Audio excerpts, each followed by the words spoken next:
নতুন বাংলাদেশের প্রথম সিরিজ আর প্রথম সিরিজেই পাকিস্তানকে হোয়াইট ওয়াশ, আর তাই ম্যাচ জয় নিশ্চিত করতেই মুশফিক লুটিয়ে পড়লেন শেষদায়। ধন্যবাদ জানালেন সৃষ্টিকর্তাকে।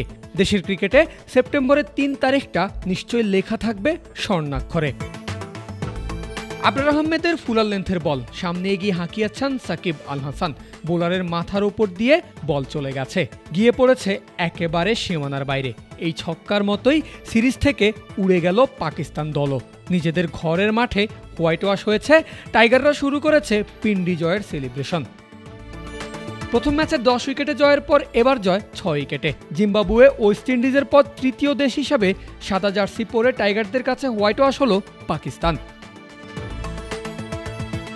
পাকিস্তানকে হোয়াইট ওয়াশের দিকে ঠিকঠাকই এগিয়ে যাচ্ছে বাংলাদেশ, তবে পথে হোঁচট খেলেন নাজমুল শান্ত, হারালেন নিজের উইকেট। আগা সালমানের লেগ স্টাম্পে করা বলটিতে শর্ট লেগে ক্যাচ দিয়েছেন টাইগার ক্যাপ্টেন, ফিরেছেন 38 রান করে।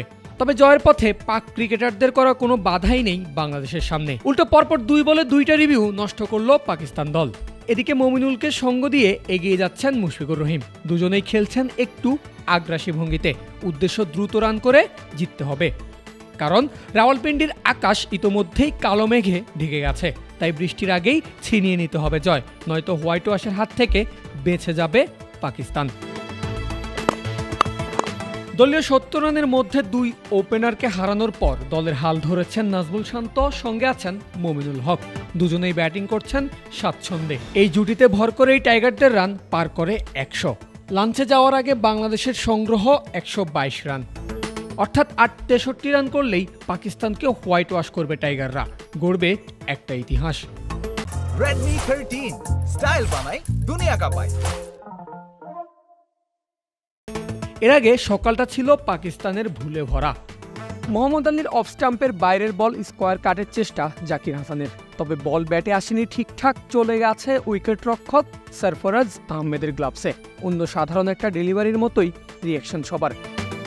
তবে কিছুক্ষণ বাদেই এই সাধারণ ডেলিভারি বড় আক্ষেপের কারণ হয়ে দাঁড়ায় পাকিস্তানের সামনে। কারণ টিভি রিপ্লেতে দেখা যায় ওই বলটা জাকিরের ব্যাটের নিচের কানায় হালকা ছুঁয়ে গেছে, অর্থাৎ আবেদন করলে কিংবা রিভিউ নিলে আউট হতে পারতেন টাইগার ওপেনার। পাকদের ভুলে নিশ্চিত একটা জীবন পান 30 রানে থাকা জাকির হাসান। সব মিলিয়ে শেষ দিনের শুরুটা ভালোই করেছিল বাংলাদেশ, তবে জীবন পাওয়া জাকির এরপর আর বেশিক্ষণ টিকে থাকতে পারেননি। মীর হামজার গুড লেন্থে পিচ করে কিছুটা বেরিয়ে যাওয়া বলটিতে লাইন মিস করেন টাইগার ব্যাটার, ফলে বল গিয়ে ভেঙেছে তার স্টাম্প। 39 বলে কার্যকর 40 রান করে বোল্ড হয়েছেন জাকির। বাংলাদেশের ওপেনিং জুটি ভেঙেছে 58 রানে। জীবন পেয়েছেন আরেক ওপেনার সাদমান ইসলামও।